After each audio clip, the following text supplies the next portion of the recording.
A paz do Senhor para os irmãos. Para mim também é um motivo de muita alegria estar aqui nesta noite, para louvar juntamente com essa igreja. Eu também quero aproveitar o ensejo e louvar a Deus pela vida da nossa irmã Neuza, por Deus confiar nesta oportunidade de estarmos aqui ministrando a palavra de Deus aos nossos corações. Louvar a Deus também pela vida do seu esposo, pastor desta igreja, toda a sua família. E eu quero também parabenizar todos os adolescentes desta igreja. Nós estamos aqui no 15º Congresso de Adolescentes, né? E Deus muito falou no meu coração por meio desses louvores.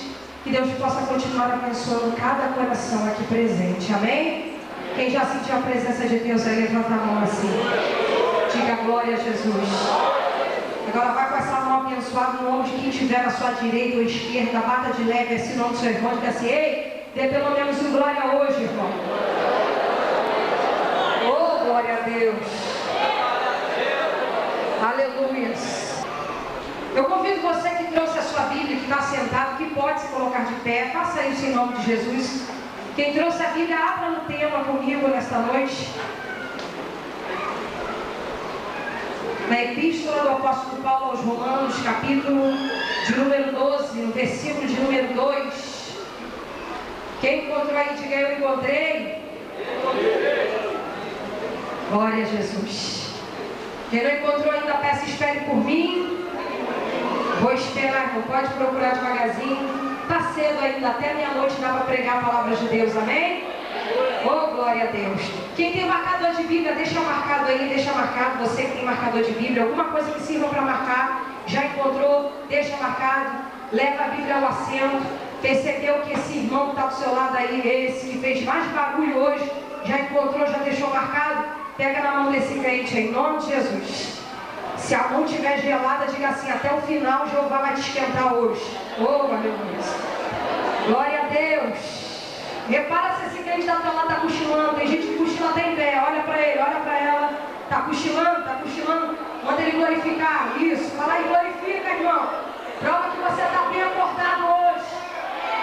Glória a Jesus. Pentecostal que não está glorificando, é só pode estar dormindo, está cochilando. Vai no ouvido desse crente e dá um glória, irmão. Aleluia.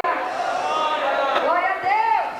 Vamos louvar o Senhor. Vou pedir o sonoplasta aí. Põe na faixa número 10.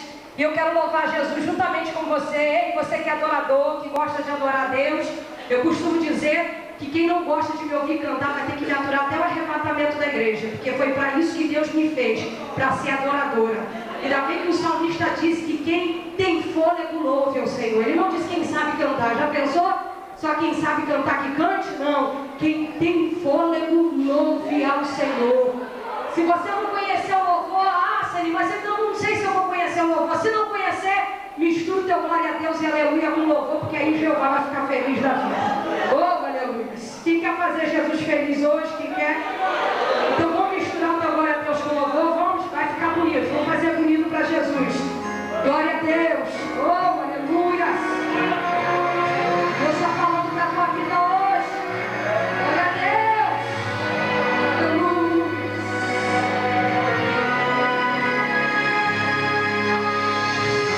Ele disse que não tem mais jeito para você. Certamente não conhece o seu Deus. Não tem ideia do que esse Deus pode fazer para dar vitória a quem é servo seu. Aleluia.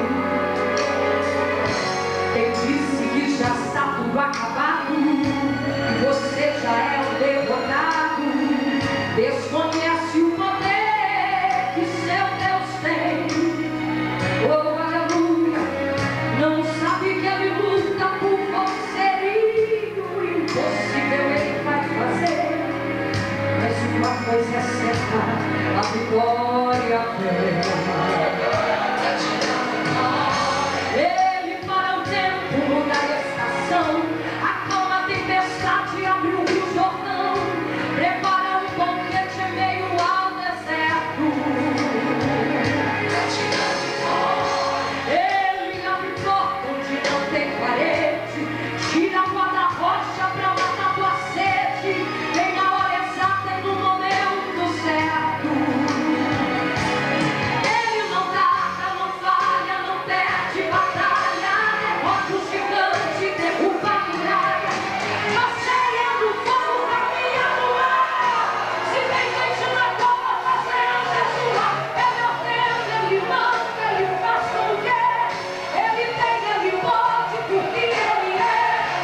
está do teu lado. Vamos efetuar todos juntos a leitura desta palavra. Apenas o versículo 2 de Romanos capítulo 12, cuja epígrafe nos diz a nova vida. Paulo foi bem objetivo, direto, enfático ao dizer essas palavras. Particularmente é uma palavra, versículo bastante conhecido. Eu mesmo já ouvi muitas mensagens a respeito desse texto. Mas Deus tem algo novo para o teu coração nesta noite. Romanos 12, versículo 2 diz assim: e não vos conformeis com este mundo, mas transformai-vos pela renovação do vosso entendimento, para que experimenteis qual seja a boa, agradável e perfeita vontade de Deus. Glória a Deus. Pode tomar o seu assento em nome de Jesus. Deixa-me situar numa introdução para que a gente possa entender o contexto desse versículo, entendermos o tema desta noite.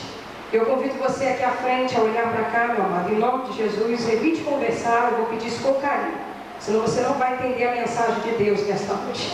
Estamos aqui diante desse tema, que é um tema de grande importância para as nossas vidas espirituais nesses dias atuais.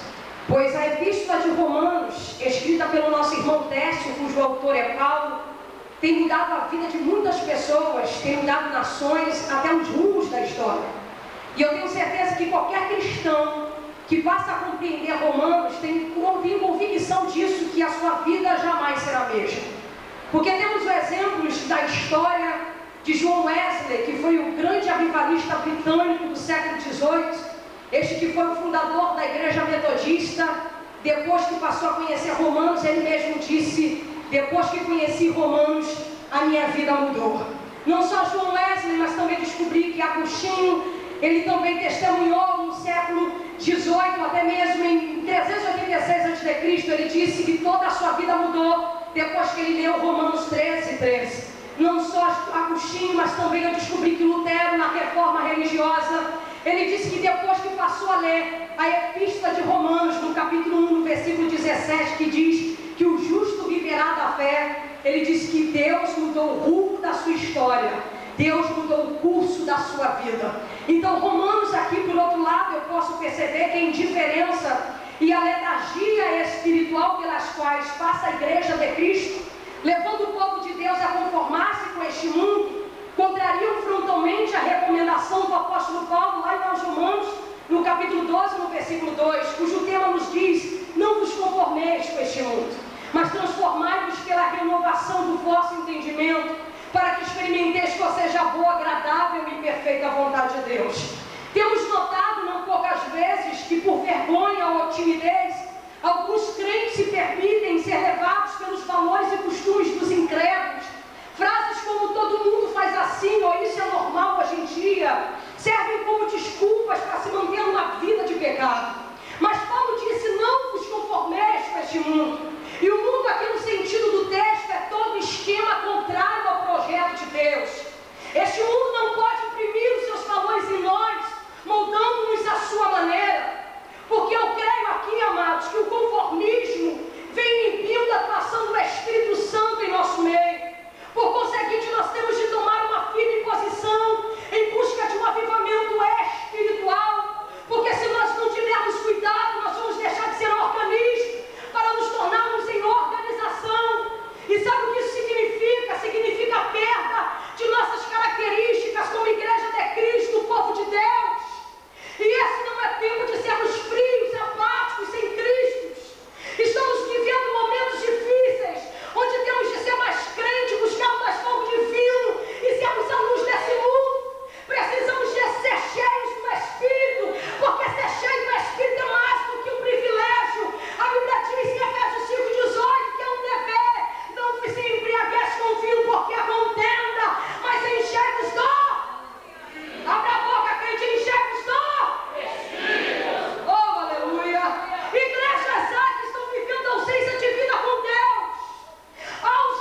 morreu. Diga, já morreu.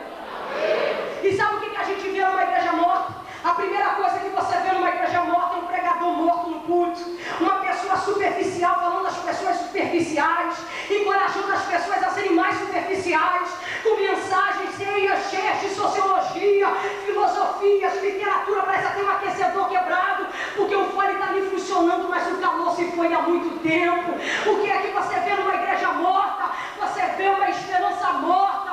As pessoas adoram um santuário da tradição, só sabem viver de velhos bons momentos. Só sabem dizer, a minha igreja foi uma bênção.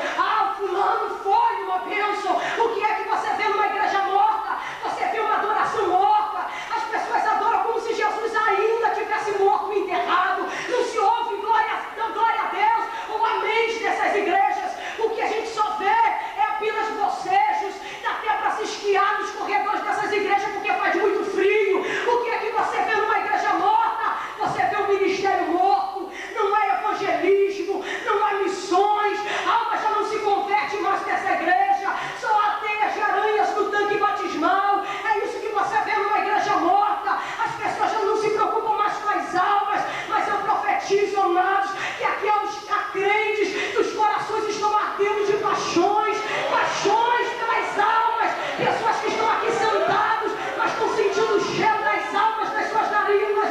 Quem é que está sentindo isso? Quem é que está sentindo isso? Está sentindo, aleluia! Se você está sentindo, é porque você está vivo. É porque você está vivo. É porque você está vivo. Repare, se o crente está te olhando, ele está vivo. Repare. Aleluia!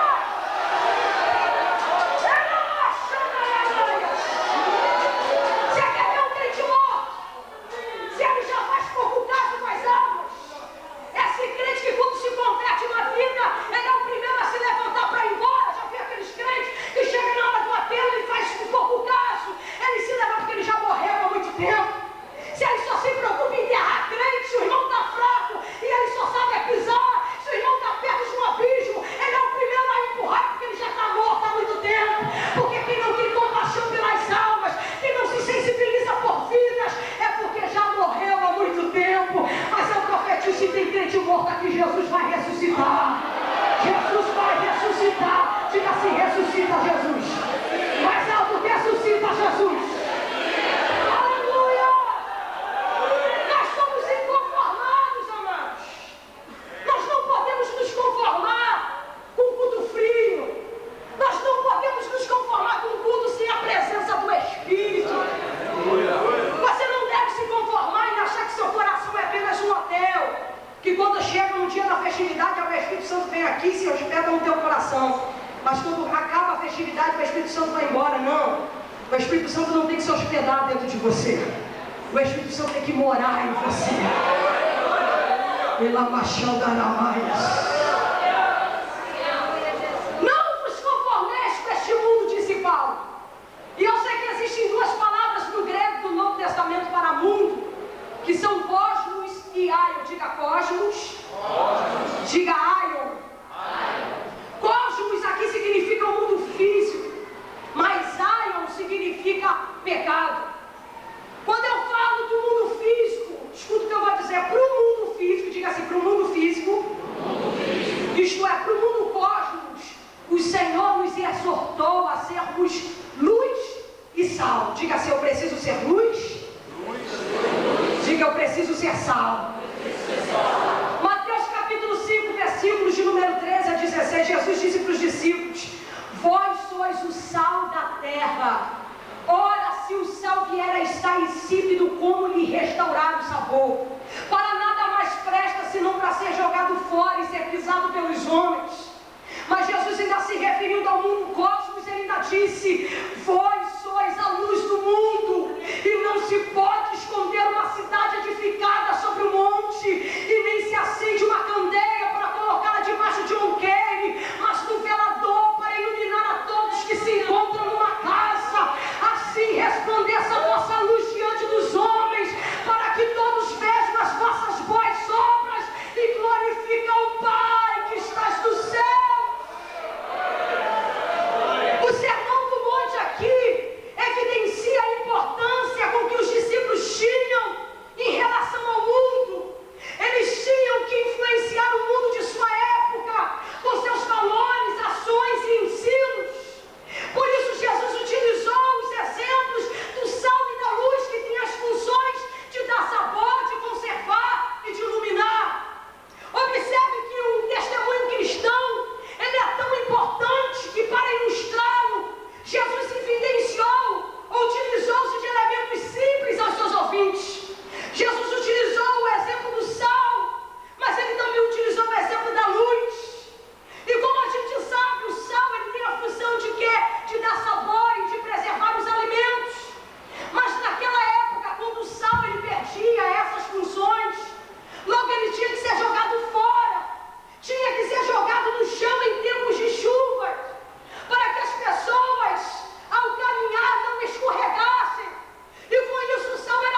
Sempre nas primeiras prateleiras estão arroz, açúcar, macarrão, mas para encontrar o sal é com dificuldade.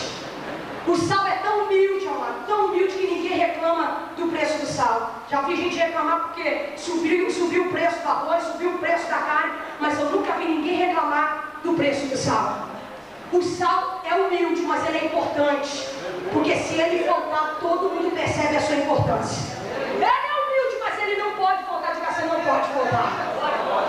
Eu aprendi que o sal ele não pode aparecer demais, porque se o sal aparecer demais, ele também estraga, mas ele também não pode faltar, porque se ele faltar, ele também vai estragar o grande banquete. Pode ter feijoada, pode ter o que for, mas se não tiver o sal, não tem o sabor, amados. Você não pode faltar, diga assim, eu não posso, diga, eu não posso. Só que você não pode aparecer demais, porque se você aparecer, você estraga, diga, eu estrago. Aleluia, diga assim pro seu irmão, seja humilde, irmão.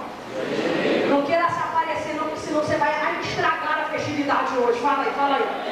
Oh, aleluia, você estraga. Já viu aquele que diz assim, se eu fizesse seria melhor. Cuidado com esse crente, que quem se aparece demais estraga a festividade. Sabe por que ele estraga? Porque ele pensa que a irmã não deu oportunidade para ele fica torcendo para que o culto hoje não seja uma bênção. Ele torce para que a mensagem não seja uma bênção. Aí se bobear, ele vai influenciando todo mundo que estiver do lado dele. Viu? Cuidado com esse crente frio, congelado, apático. Cuidado para influenciar a tua vida nessa noite, mas seja o contrário.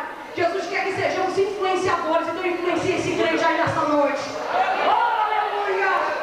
Oh, aleluia! Quem quer influenciar hoje aqui? Quem quer? Glória a Deus! Mas Jesus disse, vós sois a luz do mundo. E do mesmo modo que o sal, a luz também precisa estar no seu local apropriado. Porque a luz, ela perde a sua função se ela estiver no alqueire. Ou seja, o alqueire é uma vasilha para cereais. A luz, ela precisa estar no seu local adequado, ela precisa estar no velador. E o velador é um suporte vertical para lâmpadas.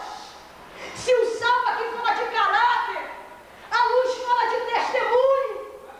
Porque é um caráter que procede ou precede um testemunho. E eu sei, amados, que o testemunho fala muito mais alto do que 1000 palavras. Se o que você prega, o que você diz, não condiz com o que você está falando, se o teu comportamento não está condizendo com o que você está pregando, de nada vale a verbosidade, de nada vale a eloquência, porque a falta de nitidez no nosso comportamento, nas nossas ações, nos leva à perda de nossa credibilidade. Paulo disse, vós sois a carta lida e conhecida por todos os homens. Não adianta eu chegar aqui na frente e dizer, creia no que eu estou dizendo, mas jamais faço o que eu faço, não. Porque eu tenho consciência que o homem de Deus não precisa provar que é homem de Deus.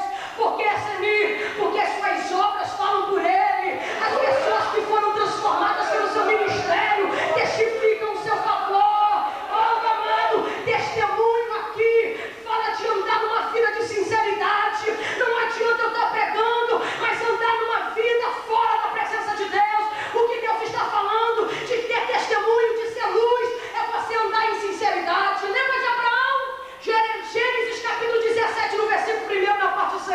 Deus disse a Abraão, anda na minha presença e ser perfeito. Ser perfeito aqui equivale à integridade.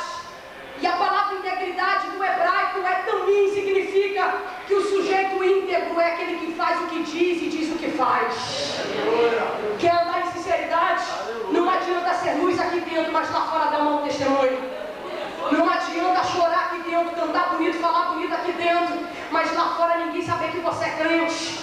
Dar um mau testemunho no trabalho, ninguém no trabalho sabe que ela é crente, ninguém na escola sabe que é crente, ninguém na faculdade sabe que é crente. Jesus quer que você seja luz. Não é ser luz dentro da igreja, porque dentro da igreja a gente tem muita, só que está refletindo demais. Você precisa ser luz no mundo cosmos, você precisa ser luz diante dos homens. Não é crente que precisa ver você brilhar, o que precisa ver o brilho de Deus na tua vida é o ímpio, é aquele que não tem Cristo. Quem precisa ver Jesus na tua vida é quem ainda não foi liberto por essa palavra. Seja luz.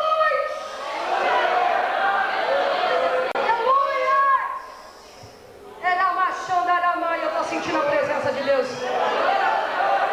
Eu sei que tem gente que não está gostando. Você pode dar uma catucada nesse irmão e dizer assim, irmão, Está estreitão, diga se tem gente que não está gostando. Fala aí, fala aí.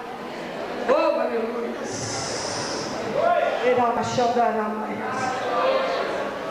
Para o mundo cosmos, o Senhor nos exorta a sermos luz e sal da terra.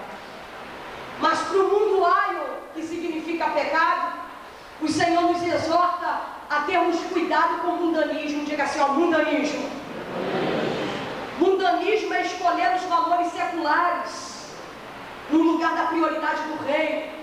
Mundanismo permite com que a sofisticação, a segurança, o autogoverno nos faça pensar e agir de maneira secularizada.